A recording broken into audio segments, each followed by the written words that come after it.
আসসালামু আলাইকুম ওরহমতুল্লাহ। প্রিয় দর্শক, আশা করি সকলেই ভালো আছেন আর আপনারা দেখছেন ক্লাস টিভি। বন্ধুরা, আজকের এই ভিডিওতে আমরা বলতে চলেছি হজরত খিজির আলাইহিসসালাম ও ভিক্ষুকের একটি শিক্ষামূলক ঘটনাটি শুনে আপনাদের মন ছুঁয়ে যাবে ইনশাআল্লাহ। তাই একেবারে ভিডিওটি শেষ পর্যন্ত দেখুন। হজরত খিজির আলাইহিসসালাম সমুদ্রের পাশে বসেছিলেন। চারপাশের পরিবেশ তার খুব ভালো লাগছে। এমন সময় এক ভিক্ষুক এসে তার কাছে ভিক্ষা চেয়ে বলল, আল্লাহর ওয়াস্তে আমাকে কিছু সাহায্য করুন, আর যদি সাহায্য না করেন তাহলে আমি আপনাকে হত্যা করব। তার কথা শুনে হজরত খিজির আলাইহিসসালাম আচমকা বেহুশ হয়ে গেলেন। ভিক্ষুক প্রচণ্ড অবাক হলো।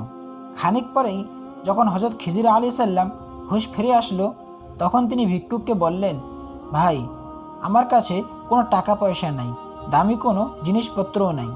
আমি নিজেই প্রচণ্ড দরিদ্র একজন মানুষ। আমি তো শুধু আমার জান ও মালের মালিক। সুতরাং আমি আল্লাহর ওয়াস্তে তোমাকে আমার জীবন সুপ্রদ করছি। তুমি যেভাবে চাও আমার মাধ্যমে তোমার প্রয়োজন মেটাও। চাইলে আমাকে বাজারেও বিক্রি করে অর্থ উপার্জন করতে পারো। ভিক্ষুক খিজির আলাইহিসসালামকে বাজারে নিয়ে সাহেমা বিন আরকান নামক এক ব্যক্তির নিকট বিক্রি করে দিল। সাহেমা খিজির আলাইহিসসালামকে ক্রয় করে নিজের বাড়ি নিয়ে গেল। খিজির আলাইহিসসালাম দেখতে ভীষণ সুন্দর ছিলেন। সাহেমার একটি বাগান ছিল, যা তিন দিকে পাহাড় বেষ্টিত পাদদেশের নিচু ভূমিতে অবস্থিত ছিল।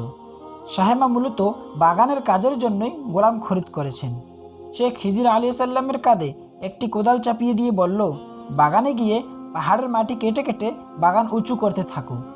কথা বলেই সে তার প্রয়োজনীয় কাজে চলে গেল। এদিকে হজরত খিজির আলাইহিসসালাম মাটি কেটে বাগান ভরাট করতে থাকলেন। সে শক্তিবান পুরুষ, খুব মন দিয়ে কাজ করেছেন। দিন শেষে সাহেমা ফিরে এসে ঘরের মানুষদের জিজ্ঞাসা করল, গোলামকে খাবার দিয়েছ? উত্তরে তারা বলল, আমরা তো গোলাম সম্পর্কে জানি না। কথা শুনে সাহেমা দ্রুত বাগানে গেল। গিয়ে দেখে খিজির আলাইহিসসালাম সম্পূর্ণ পাহাড় কেটে সমান করে ফেলেছে এবং বসে বসে আল্লাহর ইবাদতে মগ্ন হয়ে আছে। সাহেমা আশ্চর্য হয়ে জিজ্ঞাসা করল, ভাই সাহেব, সত্যি করে বলেন তো, তুমি আসলে কে? তিনি বললেন, আমি খিজির। কথা শুনে সাহেমা অস্থির হয়ে গেল।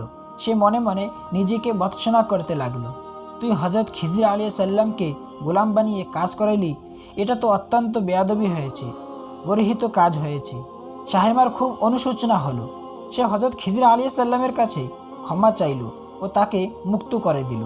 অতঃপর আল্লাহর কাছে তওবা করল এবং বলতে লাগলো, ইয়া রাব্বুল আলামিন, হে মহান দয়াময়, আমি না জেনে এমন ভুল করে ফেলেছি। আমাকে আপনি ক্ষমা করে দিন এবং এই অপরাধের জন্য আমাকে জবাবদিহি করবেন না। হজরত খিজির আলাইহিসসালাম মুক্ত হয়ে সিজদায় শুকর আদায়ন্তে দোয়া করতে লাগলেন, হে আল্লাহ, আমি তোমার জন্যই গোলাম হয়েছিলাম, আবার তোমার জন্যই মুক্ত হলাম। এজন্য তোমার শুকরিয়া আদায় করেছি। অতঃপর তিনি সাহেমার কাছে বিদায় নিয়ে আবার সমুদ্রে ফিরে গেলেন। হজরত খিজির আলাইহিসসালাম সমুদ্রের পাড়ে ফিরে গিয়ে দেখেন এক ব্যক্তি দোয়া করছে, হে আমার রব, আপনি খিজির আলাইহিসসালামকে মুক্তি দান করুন এবং তার তওবা কবুল করুন। খিজির আলাইহিসসালাম তাকে জিজ্ঞাসা করল, তুমি কে ভাই? সে উত্তরে বলল, আমার নাম সাজুন। তুমি কে? তিনি বললেন, আমার নাম খিজির। হজরত খিজির আলাইহিসসালাম ইবাদতের জন্য সমুদ্রের পাড়ে একটি ঘর বানিয়েছিলেন কাঠখড় দিয়ে। সেদিকে ইঙ্গিত করে হজরত সাজুন বলল, হে খিজির, তুমি নিজের ঘর বানিয়ে দুনিয়া তলব করেছ। কথা শোনা মাত্র হজরত খিজির আলাইহিসসালাম ময়দানে বের হয়ে গেলেন এবং আল্লাহর ইবাদতে মশগুল হয়ে গেলেন। কিছুদিন পর হজরত খিজির আলাইহিসসালাম সমুদ্রের পাড়ে তার কুঁড়ে ঘরের কাছে একটি গাছ লাগালেন এবং সেই গাছের ছায়ায় ইবাদত করতে শুরু করলেন। আচমকা গায়েবী আওয়াজ আসলো, হে খিজির, তুমি যেহেতু গাছের ছায়ায় সিজদা করেছ, তার মানে তুমি আখিরাতের চেয়ে দুনিয়াকে বেশি প্রাধান্য দিয়েছ। আমার ইজ্জত ও জালালের কসম, দুনিয়ার মহব্বতের উপর আমার সন্তুষ্টি নেই। এ ঘটনার পর হজরত খিজির আলাইহিসসালাম সাজুন ফেরেশতাকে বললেন, হে সাজুন, তুমি আমার তওবা কবুল হওয়ার জন্য দোয়া করো। সাজুন আবার দোয়া করল।